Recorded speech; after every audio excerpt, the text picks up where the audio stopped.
Hey, All right. Hey, everyone. Hi. Welcome to episode 14 of Convention Conversations hosted by the Transparency Coalition. My name is Kim Morgan-Dean. I'll be your moderator this evening. My pronouns are she, her. I am a equity member at large. I live in Abingdon, Virginia, and I am on Yuchi and Cherokee land. And I'll go ahead and let everyone introduce themselves. Let's start with you, Robert, because you're sure. left on my screen. Hi, I'm Robert Ariza. I'm an Eastern Chorus delegate. My pronouns are he, him, and I am currently on the land of the Munsee Lenape people. Is it you, Davon, or is it me? Hi, my name is Davon Gamble. I'm an Eastern Chorus delegate. My pronouns are he, him. And I am currently in Rhode Island in Matunic, which is the land of Narragansett. Hi, I'm Carla Martinez. My pronouns are she, hers. I am an Eastern Principal Delegate here in New York, and I am also on the Munsee Lenape land. And last but not least, hi, I'm Anthony Marciona. My pronouns, he, him, or hey girls sometimes. An actor originally from New York, now in Los Angeles. I'm the Western Regional Chorus Delegate. I'm also on the Hollywood Area Theater Committee, the Media and New Technology Committee, the International Actors Committee, and the EEOC Committee. Also active in SAG and AFTRA, also delegate there, and been doing this since I'm a little baby, but still active and working as an actor, fighting the good fight. Awesome. Oh, and my land, I am on very busy, staying very busy. And I feel like I feel like I got to pay. I'm on Chumash, Kij, and Tongva land. Nice. Excellent. Thank you for that. So today's episode, number 14, is on transparency, a topic we love so much. There's an entire coalition named after it. We've got a couple of, there are many resolutions dealing with this topic. We've got two to focus on right now, and we may kind of touch on some others as we move through the evening. We'll see sort of how far comments and questions go and how much we cover. So I guess we want to hear from you. So I encourage you to comment on what we're talking about, put questions in the chat. We want to have this conversation with you. We're going to go ahead. I'll jump in here first and talk about this first resolution. Oh, can we quickly, before we start yeah. Sorry, we want to read our Transparency Coalition Code of Conduct, if that's yes, okay. Thank you. Yes, anyone please. Anyone want to volunteer? Spoke too soon. Sure, I'll do it. Thanks, Davon. The Transparency Coalition is a group of Actors Equity Association delegates dedicated to leadership and communication that is truly representative of our union's members. We're bringing the discussion of convention resolutions and amendments directly to members through a series of live discussions, allowing members to ask questions and express their support or concerns in real time. We are committed to creating an environment that is rooted in respect so that we can productively create and sustain this inclusive, respectful, brave, safe space to discuss complicated issues. We will always extend that respect to members watching, and we seek the same in return. What we ask is that both the members engaging in conversation with us and the delegates themselves hold these two agreements. One, we speak from the I, and two, we confront confusion or discomfort with curious questions. While we are happy to engage in constructive debate, we view harassment and discrimination as a clear threat to free expression and participants' safety, and as such, they will not be tolerated. We ask that the members who engage with us give us the grace to say, I don't know, or to get it wrong sometimes. We bring you this series of convention conversations not only to have meaningful dialogue with current and future members, but to learn more about ourselves, about the important policies of our union, and to enhance our ability to serve as trusted liaisons for our fellow union members.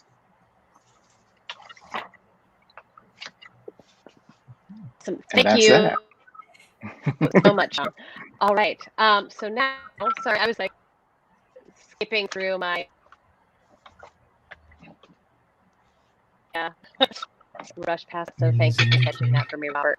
All right. So I was looking into the word transparency, sort of prepping for this. And, you know, when you look it up in a thesaurus, I think it's words that we all hope to have, at least I do, in relationship with other people and in relationship with the union. Words like honesty, visibility, clarity, frankness, and openness. And I think that's something that we can all hope for as we move forward in this. So with that, those in mind, I guess maybe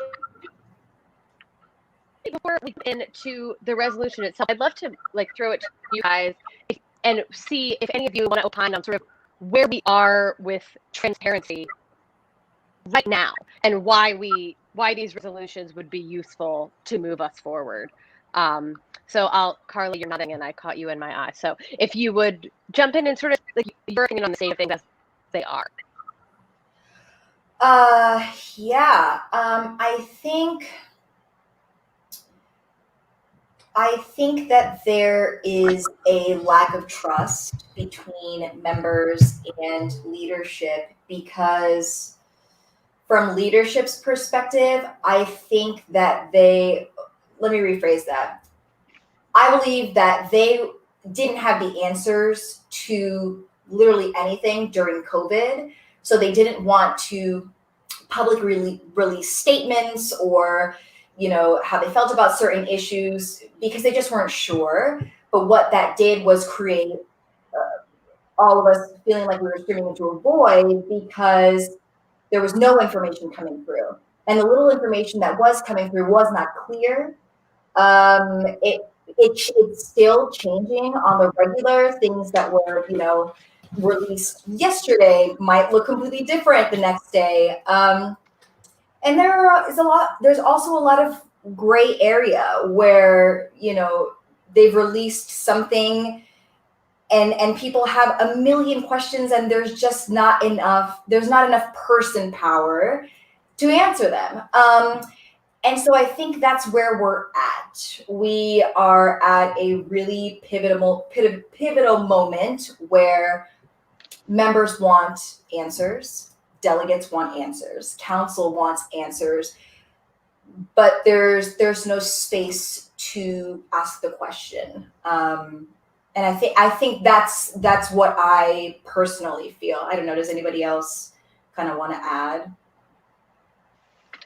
Yeah, actually, I think that a lot of what you said is absolutely on the dot, and it's this idea that I mean, I get the sense. Obviously, we can't speak really for their intentions, but that's kind of the problem, right? I feel like there's this miscommunication or misinterpretation of communication happening, and it appears to a lot of members like myself that there's no sense of constant communication, especially in a time like this where things are changing so frequently and the science is changing, and obviously there's a lot going on behind the scenes that we're not privy to. And yeah, I think it's really over time, even before the pandemic, I think a lot of people were feeling this lack of transparency, but I think the pandemic has kind of highlighted it in a way because a lot of members were looking to the union, for answers and weren't necessarily getting them. Yeah, I'll just add. I think it's something that I've. Yeah, go ahead. Oh, I was just gonna. I agree with everything that was said. I think we're also in a pivotal moment where there's a cultural shift and change and how people get their information, and it's the past way I think of how AA may have been giving out information may have worked, but that doesn't work anymore. People receive and get their information different ways, and our members all receive it differently. So having one method is not enough anymore. And I think that we're in a weird way that sometimes our members are sometimes 10 steps ahead and then also still 10 steps behind because we're getting information by hearsay through social media. That's not always fact checked sometimes, but that train once that social media train goes, it's off. And so we're behind, but then the information and maybe the education part of the union is not getting across. So then our members are still then 10 steps behind. And we've got to together catch up with one another. Yeah, I think too, and Tim brought a great comment. It's all about education. And since we're getting education from all different platforms, and who do you trust? Who do we're getting this, and the bottom line is we've got to always remember the union is made up of us, and we need to be on top of everything that the union does. And so transparency, just in the nature of how a union works, is such a difficult thing to share. And under the guise of, well, we don't want to be too transparent because when we negotiate contracts and things, we don't want people to know. But that, I feel, is just sort of a smokescreen, because the more educated that the members are, the more we're able to be transparent and trust each other. And I think the way the administration has been set up, it just naturally keeps that cone of silence, which frustrates everyone. And especially now in the pandemic, we're completely blind, not knowing what's going on. And we have the most amazing group of delegates, just to share. I mean, everyone that has signed up and elected are such fighters and wanting, I feel like we're all on the same page, fighting for the same things with the cultural issues and transparency and so many things right now. I think we're and this is our first convention, so I think we're in a good place where I believe we're going to see a lot of change in so many ways, but we have to stay persistent, and transparency is the most important thing, because, if you don't know something, why are you keeping this from members? Members, when I share things with members, and I could get in trouble, but you're a member too. I'm going to share everything I know with you because you're also a member. So there's no, there's all sorts of excuses why you shouldn't do that. But, I believe in it as well. So. Yeah, I think something that has occurred to me is in the ways that I think, like, as a nation, some of our issues were laid bare during this time when we had nothing to do but to pay attention to them. When you're doing 8 shows a week, it's hard to keep tabs on the inner workings of the union if you're not intimately involved.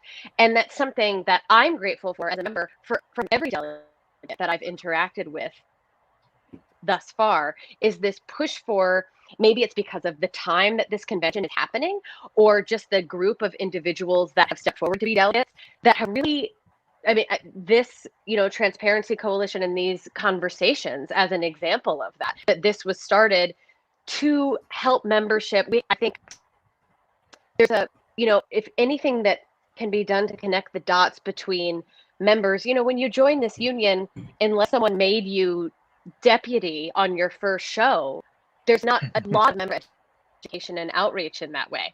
And I just think, like, this is such a great way to, I think an educated electorate is an electorate that wants to be involved. And I think we are all emboldened and bettered by increased involvement across every level of this union. So yeah, that's my 2 cents about that with where we are, I guess. And with that, I'll go ahead, and Anthony sort of touched on this and what he was saying. I'm going to go ahead and address the first we're going to discuss tonight, and that is on transparency and confidentiality. And the background of this a little bit, and this was presented by Elizabeth Ramirez. The background on this is that the union, sort of as it exists now, makes everything said at union meetings confidential. And that can exclude a lot of membership from knowing what's going on if they, for example, can't observe a council meeting, or are a counselor themselves, that they don't have access to that immediate information. So this resolution seeks to strip that blanket immunity away from council, regional, and committee meetings. So the only meeting that would be kept under that blanket of confidentiality would be when the General National Council would go into executive session. And so all other meetings, or all other minutes from council meetings, regional meetings, and committee meetings would be available to the membership at large. So I will open up the floor for discussion on your thoughts. I'd love to hear what you guys think about this resolution.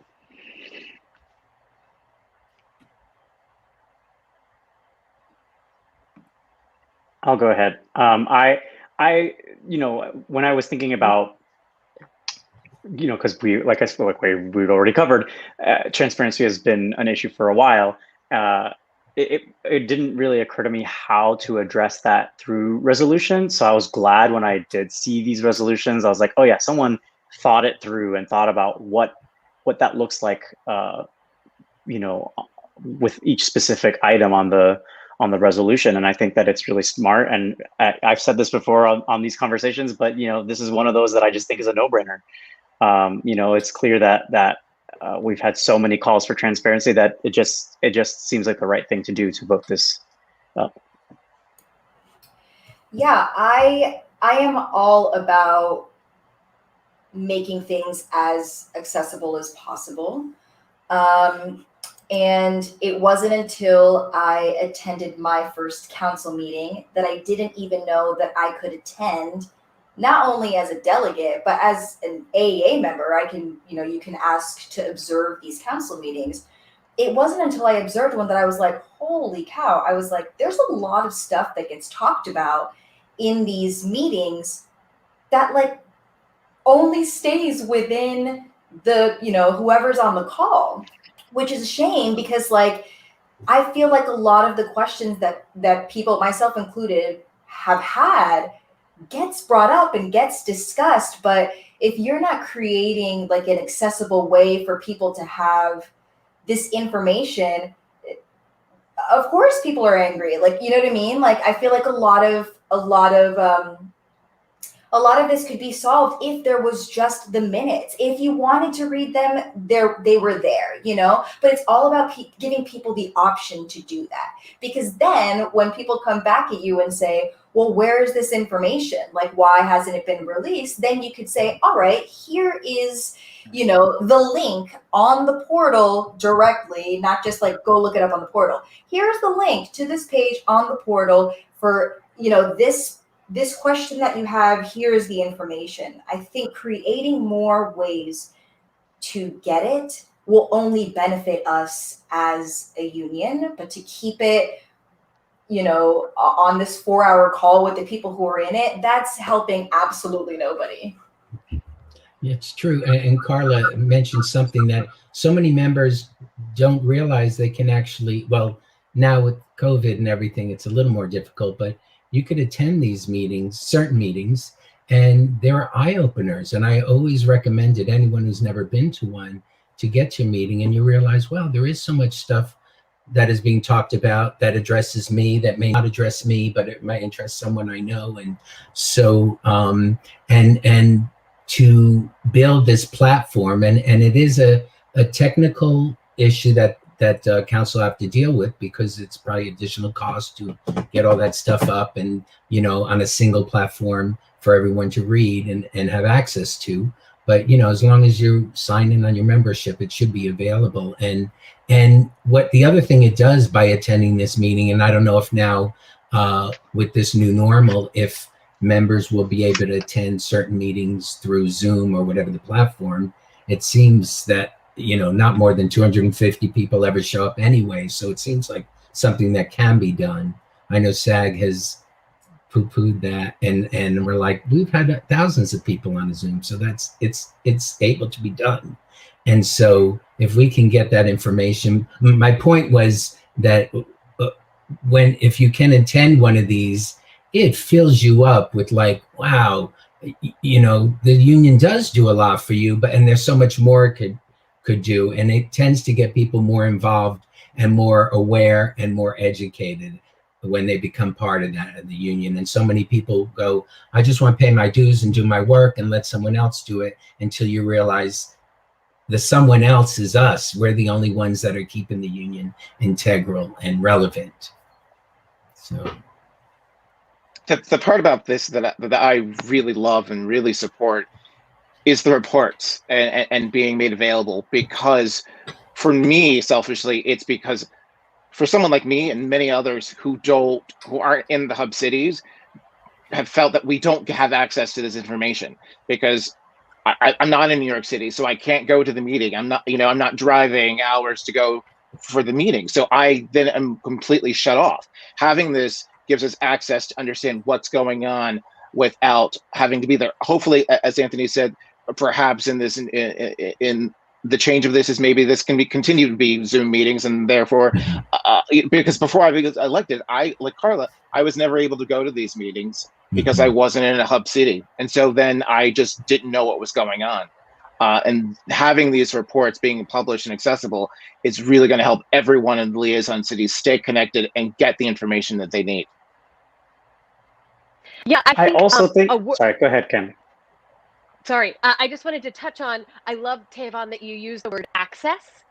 And I think that's something that, you know, all of these resolutions are so interconnected in so many ways to me, but that when we're talking about, you know, an equitable union, that access is a part of it. There are people, even if they lived in New York, who may not be able to attend the meeting in person, either because they have a day job and financially they can't take time off, or, you know, like, and I just feel like, particularly as we try to outreach to the regions and fight this New York centric, you know, like narrative that exists about the union, that access is the word that I think, and it just, that kind of goes hand in hand with transparency for me, and particularly as we try to just open the shutters to getting as many people at the best information possible. And I just love that you use that word in particular, because I think that touches on so many different resolutions and what we are trying to do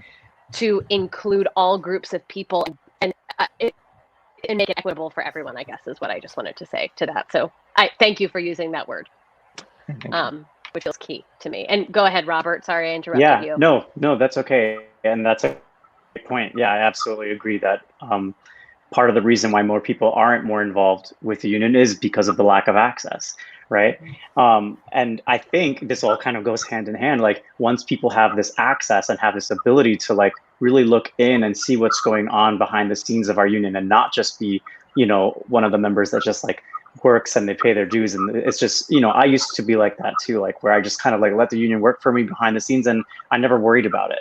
But, you know, I think it's important that we get engaged and that we know what's going on, because then when these elections come around, you know, most of the time people don't know who to vote for because they don't know these people, right? They might know some of their names, but they don't know what they stand for, how they operate in these rooms. So this goes to the issue of accountability, which is very, very important to me and many, many people right now.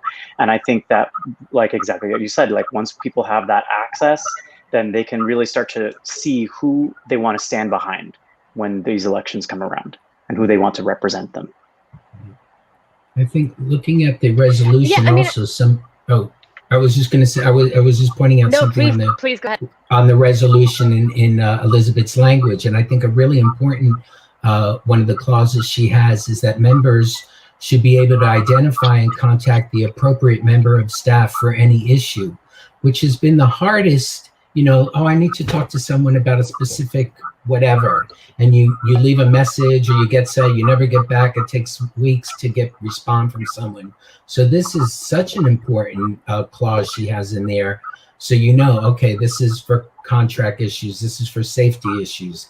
This is for whatever, diversity issues. This is for whatever it comes up, whatever category. There's always a counsel or someone to handle that issue, but it always takes longer. So if there's a way that we can have access, as Tavon said, access being the most important, of who to address. So immediately, since we can't be physically there, we can send an email or a text or something to someone. And that's been a hard battle, I know, in some of the other unions, because some people feel that they don't want to share, they don't know who's getting the information. But my feeling to that is, if you're working at the union and I'm a member, I need to be able to access to all of you for whatever problems I'm having because the union is working. So I think that's a very important clause on this resolution about being able to reach members of staff for any issue and access to that list.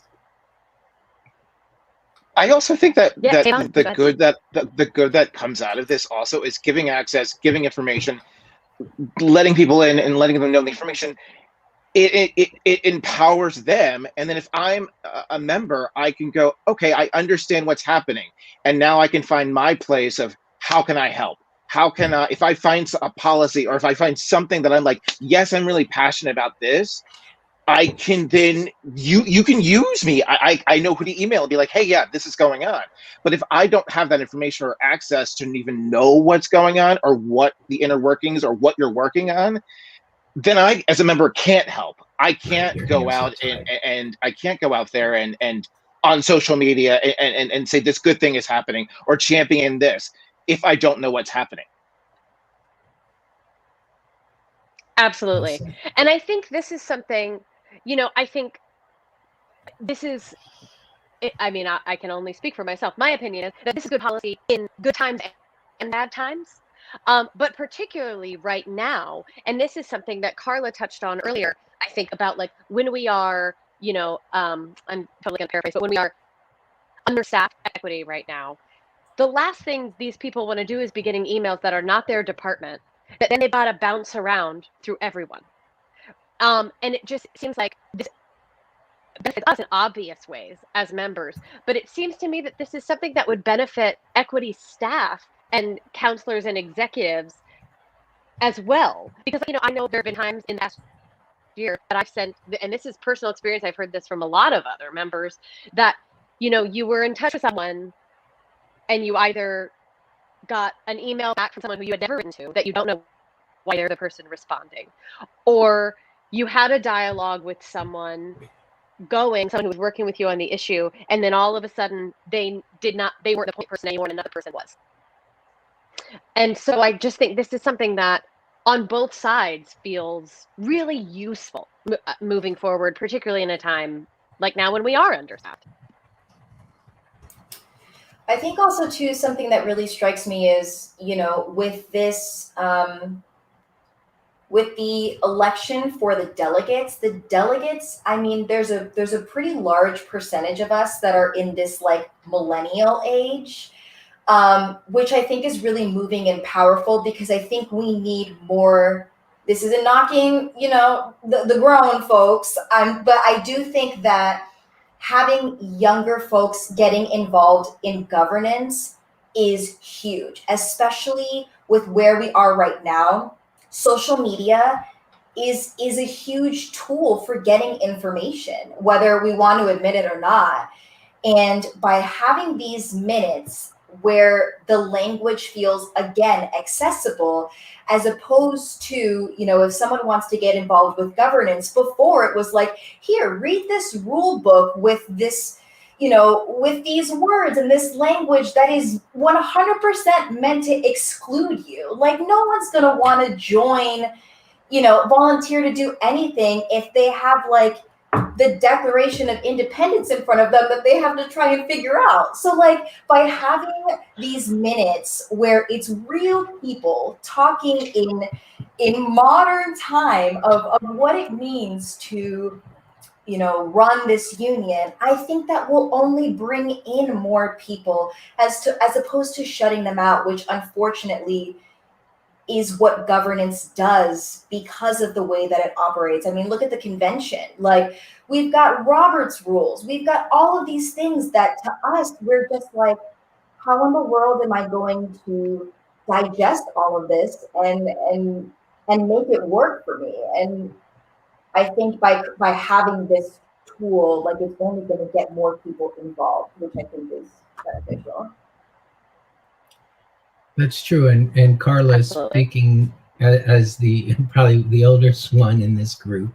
It is a millennial, and we do need the youth to get involved. And what happens is you find people starting out there, you're focused on your career and things, and the union is just a means to an end to join, and you trust that people are taking care of things. But it's also a millennial state of mind as well, that like, we can change things, and don't think, oh, it's been there, these institutions have been there and we can't change it, because we need the youth to realize they can change that. And I try and address the youth as much as possible, and I have on my social media accounts, and I'm tech savvy and stuff, but the only thing I can offer is the education of how things have been fought in the past, which is also helpful. But also it's so important to get the youth involved, because we're not going to be around. It's the next generations that's coming up that are making, that are going to make the differences in the union. So it's really, outreach is so important for that you brought up. So. Yeah. All right. Does anyone have any this is open discussion for all of these resolutions as we go. Before we move on to the next one, does anyone want to wrap this one with a bow? Does anyone have some final thoughts on this? On this resolution, on resolution one? Great. Oh. Yes.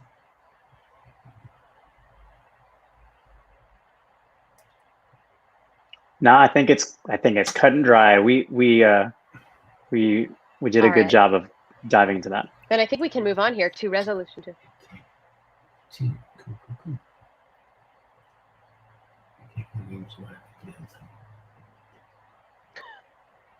Right, I'm going to move on to resolution 2 here.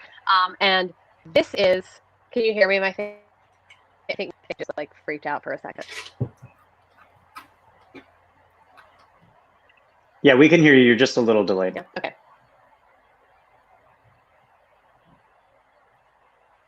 So, is a resolution 2.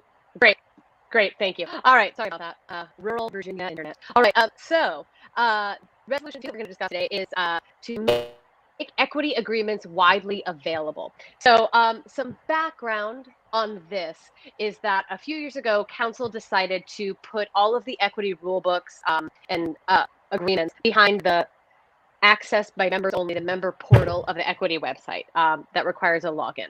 And it was totally well-intentioned, obviously, to sort of keep equity information all pulled together in one place and available to membership. But some of the unintended consequences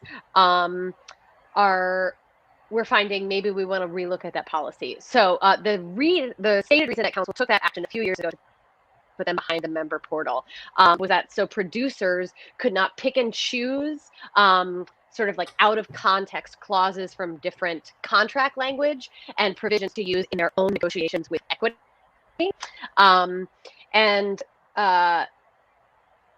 So that was the decision there. I feel like it was negotiation based. And there's some things that have happened since then that are sort of flaws with that idea. There are, first of all, member producers in this union, a lot of them. And then also members who have strong relationships with producers have the workaround of either providing their login information to the producers so they could access all of that information, or they could, access that information and just pass it on. So also, I think a hurdle that we found is that non-union theaters, because they can't access that information readily, can be a hindrance to organizing new theaters to go union. Because if theaters that may otherwise organize can't easily peruse those agreements, and it effectively keeps them in the dark to the ways of actors' equity. So without having any advanced knowledge of what they might be getting into, but getting an agreement with actors' equity might entail, they may choose to just remain non-union out of simple ignorance to policy or fear about all these hurdles that they would have to jump over to get there.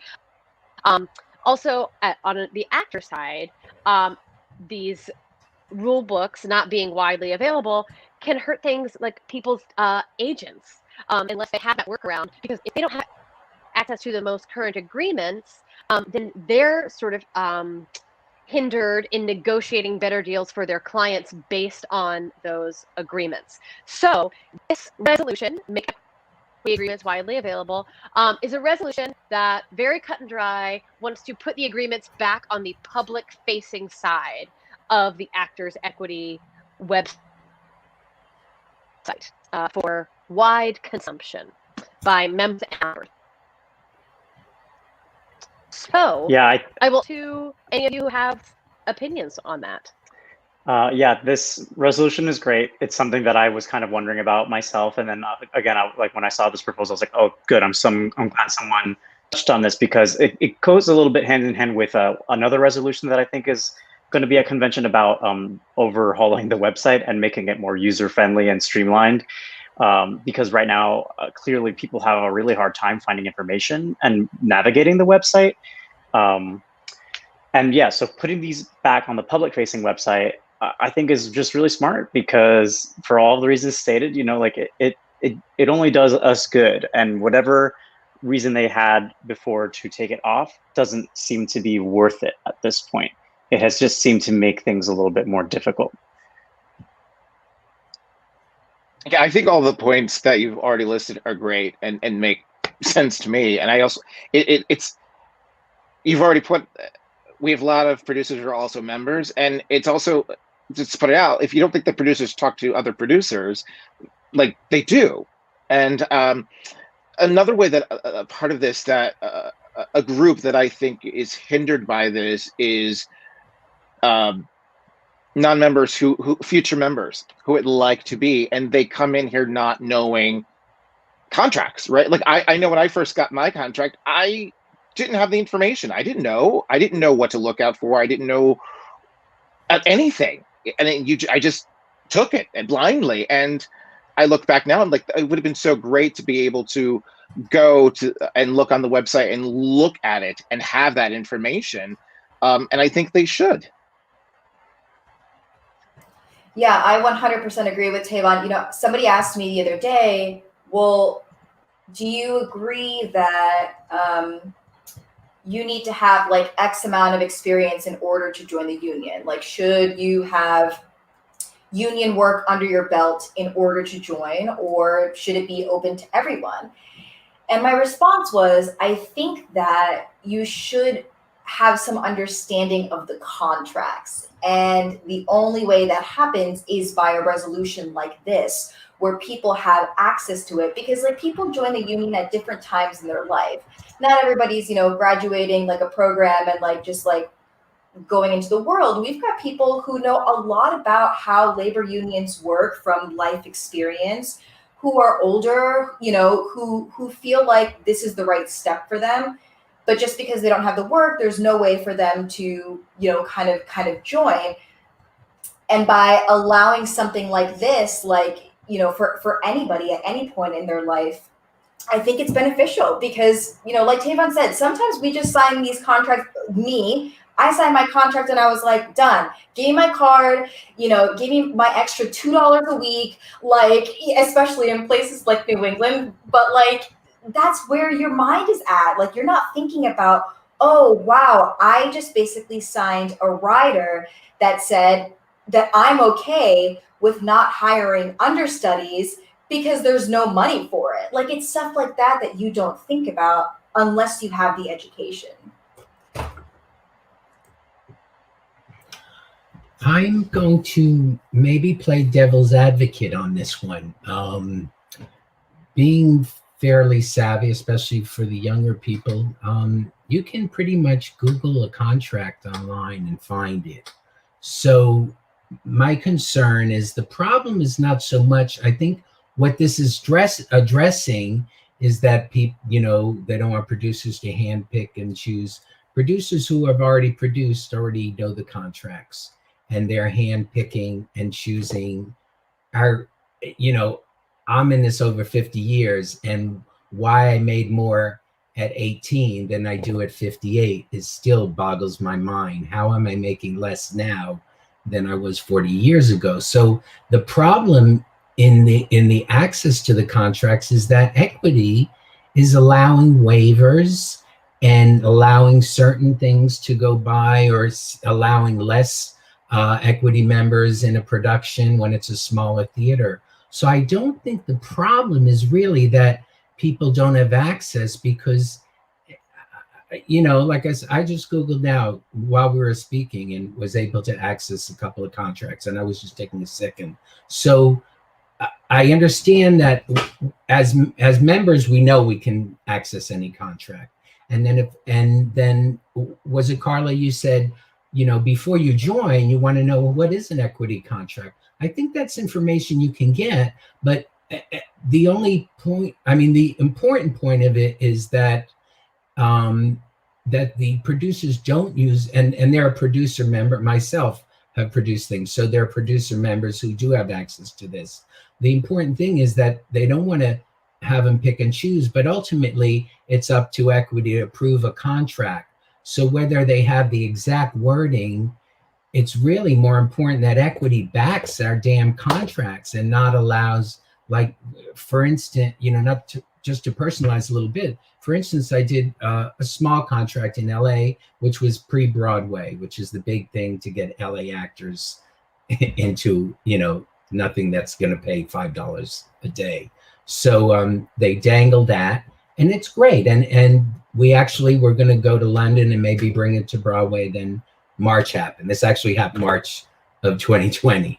But what happened right before that, of course, it's not a workshop contract, which doesn't formally exist anymore, but it was a workshopping production, workshop style. So it was all original. Actors were giving lines, we were ad-libbing, and next thing you know, they're in the scripts. But then they decided, instead of going to the next level contract, they said, we're going to go on back to an original workshop style production, even though we ran for 6 months in a theater, and Equity approved it. And I say, how, even without the smaller theater knowing the contracts, how do you approve something like that? So I think the onus of what this resolution is trying to do, the onus is really on administration and allowing these contracts that don't benefit us to get by. So I don't know if it's necessarily sharing more to the public, what's in a particular contract, because generally you can find out the information, and producers are always going to find ways to, commercial producers are always going to find ways to cut corners, and they'll say, oh, we're doing this, we're hiring this many actors, so can we get this break? So I don't think that really comes from the hiding of a contract. I think that comes from Equity really standing strong against the producers. So I don't know if this necessarily will help or benefit us. Does anyone have comments to that? Can I ask a follow-up question of you, Anthony? Yeah. And I'm only saying, since you said I'm playing devil's advocate, but then I don't think you went after it hard, so I'm not accusing you. Okay. But well, I know at the time it takes to do a resolution, so I don't want to cut anyone down. There is a thought process behind it. Yeah, and I think it's definitely valid to sort of question where things fall on the how useful is this to a spectrum, But a couple of things I just want to touch on, and I guess you said, okay, we can Google contracts. So if that's true and we can Google it, would the counterpoint then be that this resolution, at least then Equity controls what's out there rather than someone Googling? That could be, yeah. And I mean, there is a case that certain provisions should be withheld maybe from the general public, because they, then they can, someone can brainstorm on something and say, oh, this doesn't make sense, or let's approach Equity with a new contract, which there's always, low budget or whatever they're going to call it, and Equity will always consider them. So to answer your question, I think some of the language should be prioritized, or whatever that word is, non-transparent. That's not the word I want to use, but you get what I'm saying.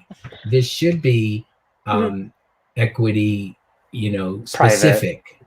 Yeah, because then, look at all the friggin' non-union tours that have come up in the past few years, and they're all basing it on Equity contracts, but not paying things and getting out, crossing off things that they don't like, that doesn't, bring them income. So, maybe we need to privatize it a little bit, and maybe, and when we come to negotiations, we need stronger negotiators in the room. We need Michael Ovitz, or we need whoever, not to put down our counselors or the negotiating team, but the producers are hard, especially commercial producers.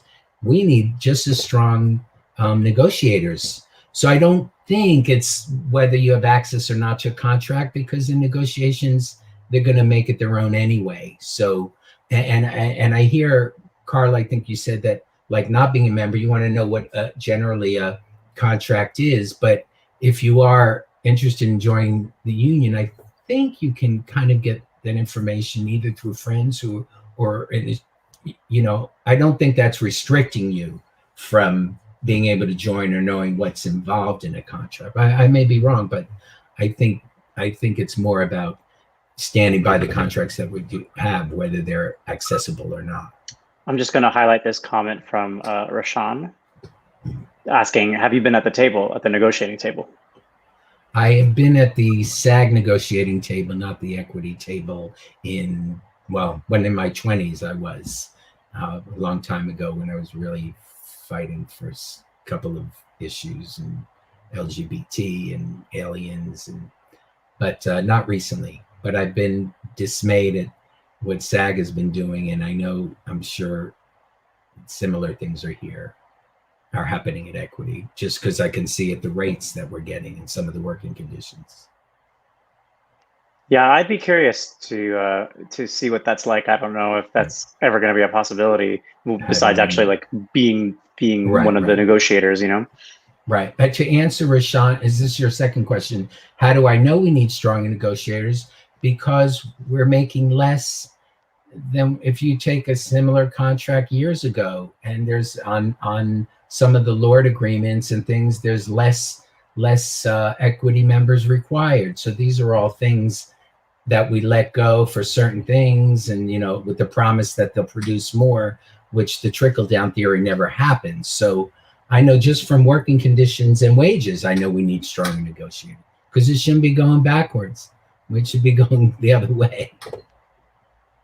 I mean, yeah, that's a good point. Like what you said about how you were getting paid more back when you were younger versus now, and that it doesn't match when inflation has happened.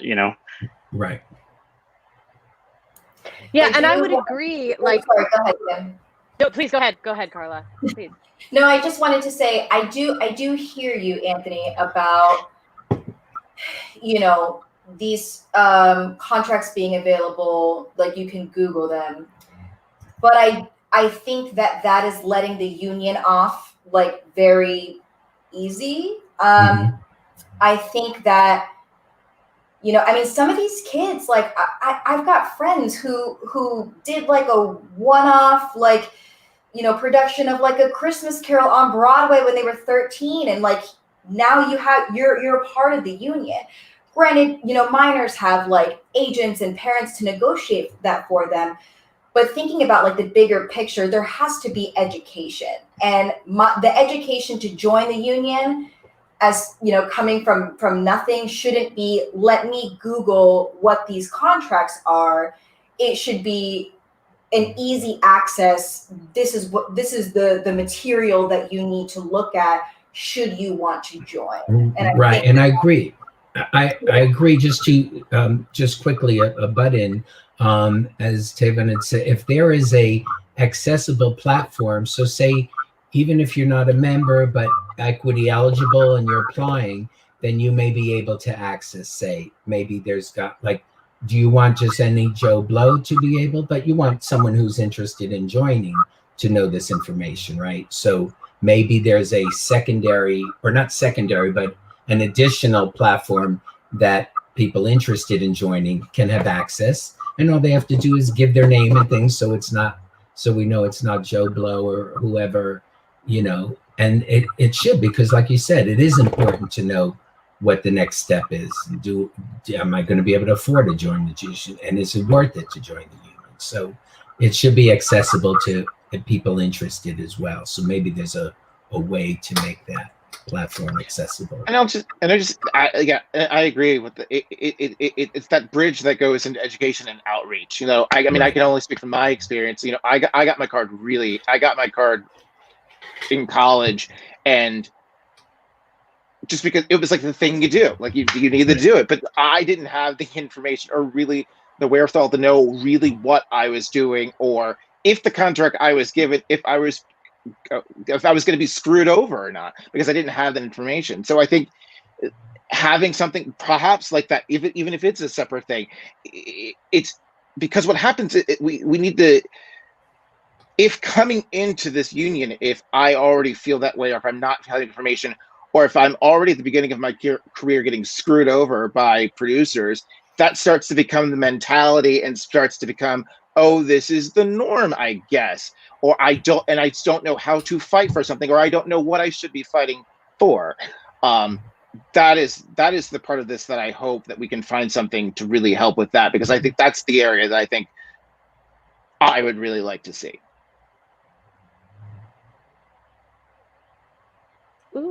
Yeah, I think sort of to piggyback on what Tavon was just saying, that like, you know, I think this is part and parcel of the resolution that we talked about a little bit ago, this idea of outreach and educating members. And I sort of feel like anything that can make us as members feel empowered, and you know, I'm gonna say, you know, what every after school special said in the 1980s, that knowledge is power.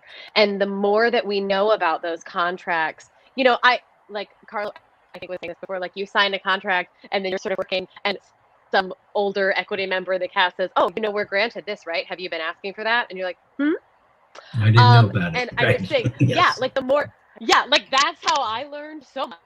Not from reading it, because someone told me, you know, because I got my card, I was like Tavon, I was like 22 when I got my card, and I didn't know anything.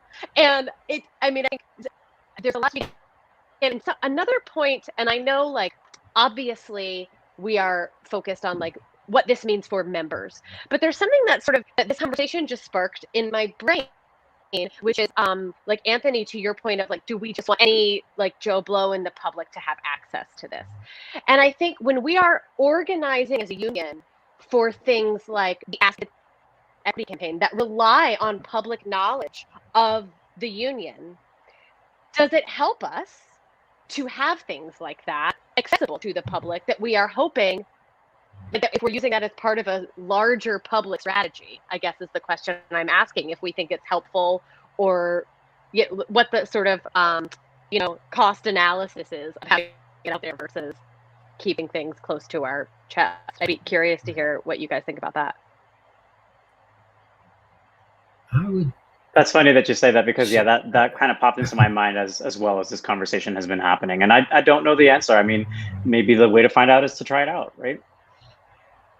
That's an option. I mean, yes, and like, you know, I say the average, not the average person, the person who's not pursuing a career in acting or stage managing has really no clue what we go through, right? And from job to job, done 1,000 jobs, and every job is different, and you're like, wait, I thought this was applied and this applied, and now it doesn't apply, or this is new and I didn't know I got that, and you have to keep asking. So, you know, again, it's something to try, but if my feeling is that, you know, you talk to people who are not in the business or interest, you know, they're just interested in going to see a show, they really have no clue of what we need to keep on top of them, or just to get, you know, and how many times, you know, they go, are you working? Yeah, we're working because we're auditioning, you know, 100 times a month or whatever. That's part of our work too. No one even considers that. So I don't know. It's something that will, making contracts accessible, help the public at large understand, or is it maybe specific things about, you know, my goal is to try and get the integrity back in the union, where, you know, you're an equity member, and that means something. That will stop a lot of the non-union, you know, things, but that's a whole nother issue. But how much information do we share without jeopardizing? And I don't know the answer to that. That's just a rhetorical question. Without jeopardizing our negotiations, without jeopardizing our wages and working conditions. So who's to say? This may be one that maybe sharing the contracts will help, you know, educate those outside of the business and maybe help us move forward, or not. I don't know. Yeah, I'm curious to see at convention what the debate around this resolution will be like. It's a small resolution, so it won't take too much time to at least get the ball rolling. So I'm curious to hear what other people might have ideas about these things as well. Do we have one other resolution on the ticket for our? No, I think it's just the two. Oh, I thought at the bottom there was. Yeah, I don't think. Like Michael Bell's. Hold on. It says organize equities data, make it accessible, which Tavon was talking about. I don't know if that imply. I mean, that's transparency too. Do you see at the bottom of the Yeah, thing after closing? We can touch on this real quick before we wrap up. We have like another 5 minutes. Okay. Yeah, absolutely. So if we want to like recap, yeah, just to organize the data, and it basically currently right now data requests are pretty time prohibitive for staff to answer, especially given the current staffing situation at Actors Equity. And so this is a resolution to organize the data to make it accessible so that we can make better decisions by having the accurate information to sort of like create a database, I guess, for lack of a better word.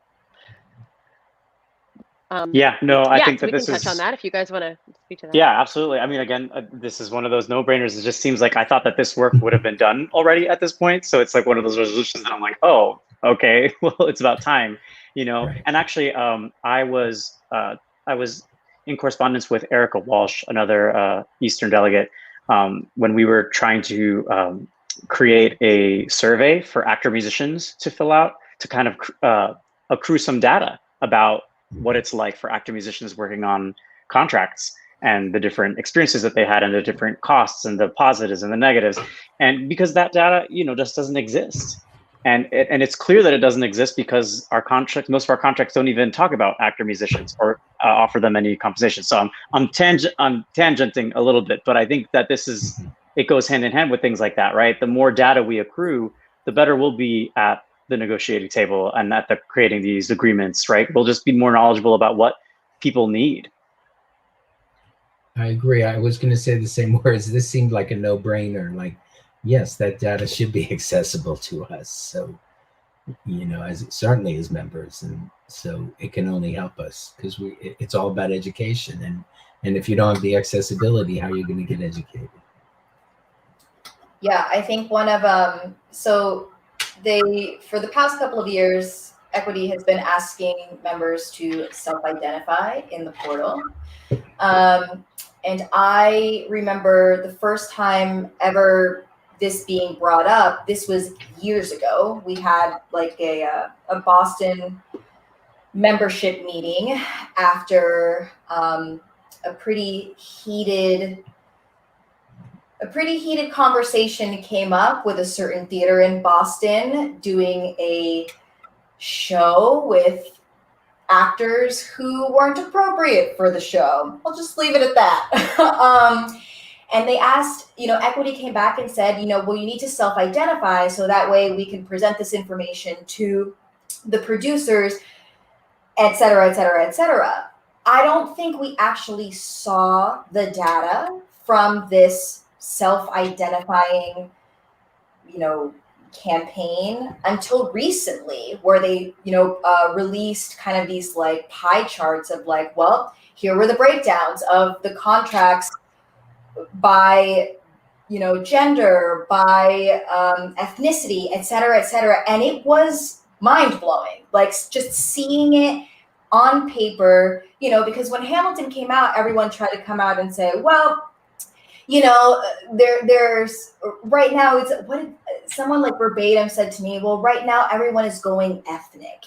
Well, this was released in like the height of Hamilton, and we're still not getting work. Like people of color, we're still not working nearly as much as our white counterparts. So like, yes, I 100% agree with this, because if we don't have the data and we're not seeing it, like people just don't know, and we can't fix the problems that we have if we don't have, everyone, in the words of Davon, wants the receipts. Like this is it, So I'm all for this. Yeah, it's about getting the data, but also making sure that we can get it as complete as possible. Because I mean, let's be real. Some of these emails go out, but how much of the response are you getting? So when I get that pie chart, I look at it and I go, well, that's not so complete, because I know that you couldn't. There's a ton of people who said they didn't even get that email. I don't know what that's about. So it's incomplete to begin with. But then it's I lost my point. What I was going to say, yeah, it's about getting the data. And also how we use it and outsource it. because we have a history of giving out information and it feeling like propaganda, right? And that's the other part. It's like get the information, but then what are we doing with it, and how are we giving that to people? Like that, it's not always to get a certain reaction or opinion from our members, and sometimes that is what happens with that as well. Absolutely. I completely agree. I think some of these surveys that we've taken, a lot of people have mentioned to me that they feel very leading, and that's just not an accurate way to gather information.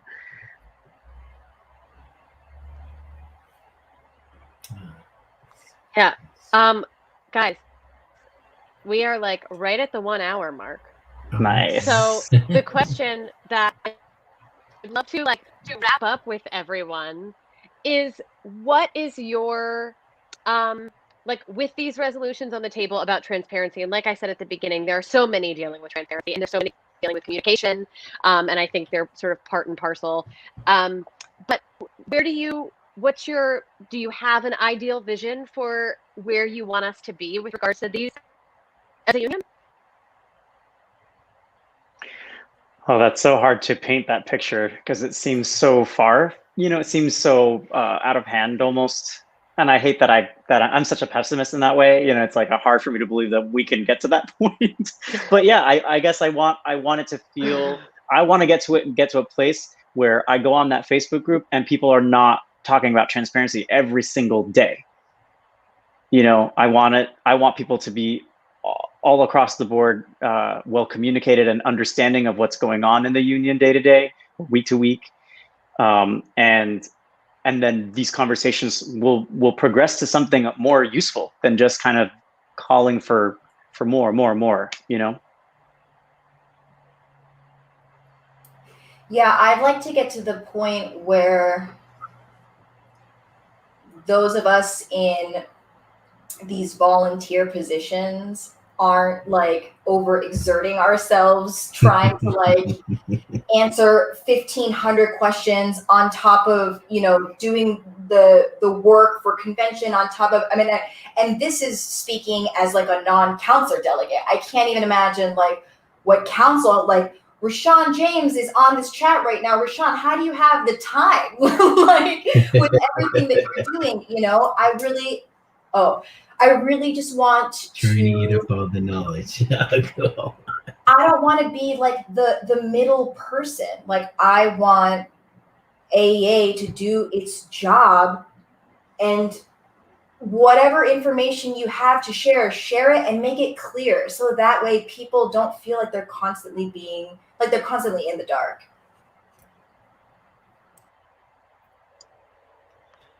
I guess I just want to get to a point. I agree with what you all said. I just want to get to a point where theater actors and stage managers are just held up as important as essential workers. Because look, during this pandemic, what do people want to see? What do they miss the most in theater? And so, and then it's gonna take through transparency, and then the support of the members and education.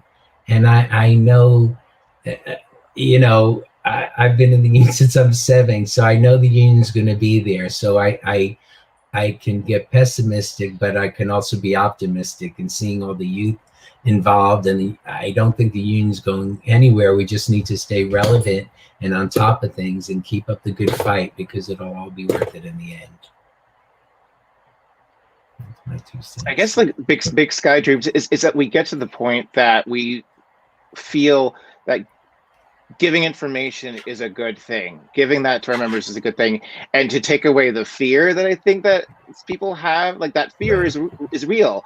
And I just wish that we could get rid of that, because I think in the end, hopefully what will happen is that, because let's be real, the past week and a half, shit has kind of hit the fan, right? But our members have gotten really engaged. And I have spent this week, it's been exciting talking to members that I just met for the first time. We've all been getting blasted with emails, but it's been great because that conversation has been happening. Look at it as a good thing. And I think what hopefully will happen is that we start to get members who we can depend on and who become part of, whether it's governance or not, or just people, rank and file members who can help with things. And I think they want to do that. It's just about how. And I think information and transparency, as we all keep saying, that's part of the key to that. Thank you all for those. Those were great answers. My wish for the union, and then by extension, all of you, as Carla put out, who are in volunteer positions. So, there'll be a giant thank you from me at the end for all of that, for all the work you're all doing. But my wish for all of you at council and everyone is that, can you imagine if we didn't have to have conversations about communication and transparency and we could just do the work? So that's the wish, that we're at a place that's where we all are, for the sake of equity staff, for the sake of all of you just volunteering and getting, inundated with emails and questions, because this information is available. On top of making policy, I dream of the time that we can make the policy and negotiate contracts and not have to, bail water out of the boat while it's in the middle of the ocean. So yeah, that's I think Carla said this at the beginning, and I wrote it down, and it's just I feel like if we could just make this whole episode the more you know star shooting across the horizon, that's when there's an information void, when there's a vacuum, it's going to get filled one way or the other. And I think we all want it to be filled with accurate information that is helpful to all parties. So thank you all so much for sharing your time and your thoughts with me, and I'll thank you on behalf of general membership as a rank and file member. So thank you all so much for the work you're doing on this and beyond. All of you delegates watching, thank you. And thank all the members who are watching this. These convention conversations will be happening streamed every day up until the convention, so through the 24th. Tomorrow, Thursday, April 22nd, I just got in a time machine. The 22nd, tomorrow, same time, 9 p.m. Eastern Standard Time, 6 p.m. Pacific Time. And they're going to be discussing the resolutions that argue for better equity, diversity, and inclusion. So it will be a conversation I'm sure that you do not want to miss tomorrow at 9 o'clock. Thank you all so much. Appreciate your thoughts and your time and all of your hard work. And thanks everyone for being part of the conversation. Thank you, Kim. Thank you. Yes, Thank thank you. you. Thank you. Good night, Awesome. everyone. Good Good night.